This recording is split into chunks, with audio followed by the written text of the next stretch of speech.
क्रूर आक्रांताओं के नाम पर चली आ रही कुरीतियों और उनकी निशाने को लेकर मचे हुए संग्राम से जुड़ी खबर। यूपी के संभल में योगी फोर्स के कड़े फैसले के बाद सैयद सलार मसूद गाजी की याद में हर साल जो मेला लगता था, नेजा मेला नहीं हुआ। जबकि औरंगजेब की कब्र पर जारी घमासान को देखते हुए छत्रपति संभाजीनगर में सुरक्षा मजबूत कर दी गई।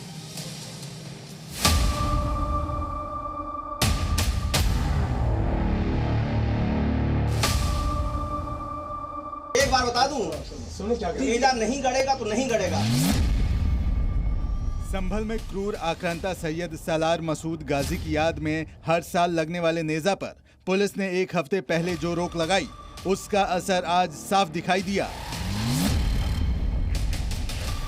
सालों से चली आ रही कुरीति पर संभल पुलिस ने ऐसी लगाम कसी कि जिस इलाके में हर साल नेजा मेला लगता था, वहां मेले के दिन सन्नाटा पसरा नजर आया।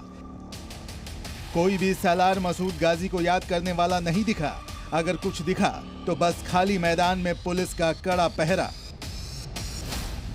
सैयद सलार गाजी की याद में संभल में वर्षों से मेला लग रहा था, लेकिन प्रशासन ने इस बार इजाजत नहीं दी। फिलहाल मैं उसी मेला स्थान पे हूँ। यहाँ पे हर जगह आपको पुलिस दिखाई देगी। पुलिस इसलिए क्योंकि यहाँ पर जब लोग परमिशन मांगने गए थे तो पुलिस ने सीधे तौर पे कह दिया था कि जो आक्रांता हैं उनके याद में या उनके समर्थन में किसी तरीके के मेले की इजाजत यहाँ पर नहीं दी जाएगी। हालांकि यहाँ आज भी मुस्लिम समाज के कई लोग मौजूद थे जो पूरी उम्र इस मेले में शामिल होते आए थे, लेकिन जब जी मीडिया की टीम ने उनसे क्रूर आक्रांता मसूद गाजी और उसके इतिहास के बारे में बात की तो किसी को भी इसकी जानकारी नहीं थी। ठीक आदमी मानते थे आप? हाँ, बहुत बढ़िया। क्या किया था उन्होंने देश के लिए? देश के लिए साहब वही दीन की लड़ाइयाँ लड़ी पहले बहुत सी, कोई एक थोड़ा ही हुई है, बड़ी बड़ी जंगें हुई हैं। अब न मालूम क्या क्या हुआ क्या ना हुआ। सैयद सलार गाजी के बारे में कितना जानते हैं? क्या किया उन्होंने देश के लिए? अब हमें क्या पता साहब, हम तो यहाँ देहात के रहने वाले आदमी हैं, हमें क्या पता। तो फिर भी जानते तो होंगे ना, जब इतना पुराना, वर्षों पुराना, कई वर्षों से टाइम की बात है, अब हम क्या बता सकते हैं। परंपरा के नाम पर चली आ रही इस कुरीति को खत्म करने पर किसी तरह का तनाव न हो, इसके लिए संभल प्रशासन ने पूरी सावधानी बरती।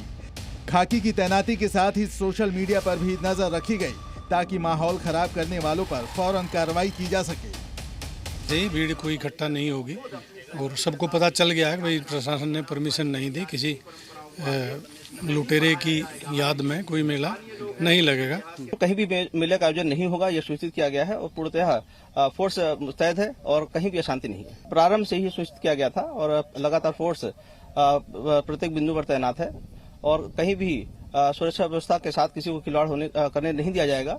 और सोशल मीडिया के माध्यम से भी लोगों पर नजर रखी जा रही है, पोस्ट को चेक किया जा रहा है। कहीं भी यदि किसी ने अफवाह फैलाने की कोशिश की तो कठोर कार्रवाई सुनिश्चित की जाएगी, यह भी सुनिश्चित किया गया है। सिर्फ सलार मसूद गाजी ही नहीं, क्रूर आक्रांता औरंगजेब की कब्र को लेकर शुरू हुआ घमासान भी शांत होता नहीं दिख रहा है। नागपुर में हुई हिंसा के बाद पुलिस प्रशासन ने छत्रपति संभाजीनगर शहर में निषेधाज्ञा लागू कर दी है, जिसके तहत सार्वजनिक जगहों पर 5 से अधिक लोगों पर प्रतिबंध लगाया गया। किसी भी तरह के प्रदर्शन, मार्च, जुलूस निकालने पर रोक लगाई गई। इस बीच मुगल आक्रांता औरंगजेब का गुणगान करने वालों पर जूना अखाड़ा के महामंडलेश्वर यतीन्द्रानंद गिरी जमकर बरसे और उसकी कब्र को उसी के देश में फेंकने की मांग की।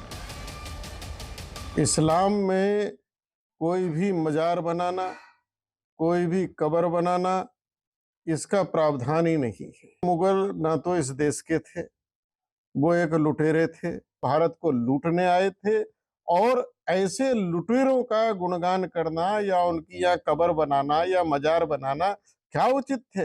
मैं तो कहता हूँ ऐसे जितने उठाकर उनके जिस देश से आए थे वह पटक देना चाहिए उनकी कब्रों को। औरंगजेब के विवाद में हिंदू संगठनों का बयान भी सामने आया, जिन्होंने एक बार फिर आतंकी ओसामा बिन लादेन की तरह औरंगजेब की कब्र को समुद्र में फेंकने की मांग की।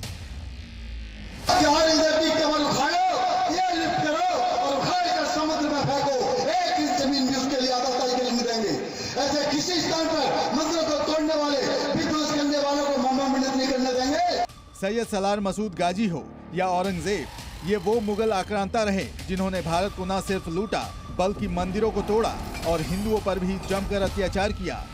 उनका आतंक राज सालों पहले खत्म हो चुका है, लेकिन आज भी उन आक्रांताओं के महिमा मंडन पर विवाद जारी है। संभल से ब्रजेश तिवारी के साथ ब्यूरो रिपोर्ट जी मीडिया।